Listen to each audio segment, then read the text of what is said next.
Hello everyone, কেমন আছেন সবাই? আশা করি সবাই ভালো আছেন। সবাইকে পৌষ সংক্রান্তির অনেক অনেক শুভেচ্ছা।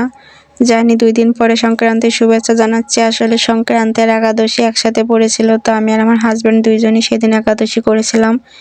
আর সংক্রান্তি তো শহরের পর এভাবে করা সম্ভব না, তাই ভাবলাম সংক্রান্তি উপলক্ষে আমার মেয়েকে একটু পিঠাপুলি বানিয়ে দিই। গতকাল সংক্রান্তি উপলক্ষে একটু আমি তেলে ভাজা পুলি পিঠা বানিয়েছিলাম, তাই আপনাদের মাঝে একটু শেয়ার করলাম আমি কিভাবে বানিয়েছি। পুরো ভিডিওটা দেওয়া আছে, আপনারা ভিডিওটা দেখে নিন ভালো করে।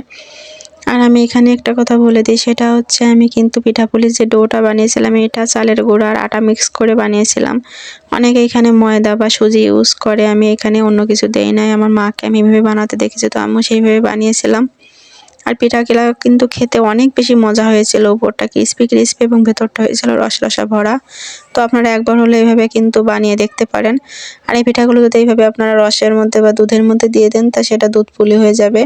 তো আমি শুধু তেলে ভাজা করেছি, আমি দুধ পুলি বানাই নাই। তো সবাইকে ধন্যবাদ। আপনারাও এভাবে একবার একটু তেলে ভাজা পুলি পিঠা বানিয়ে দেখবেন, এটা কিন্তু খেতে অনেক মজা হয়।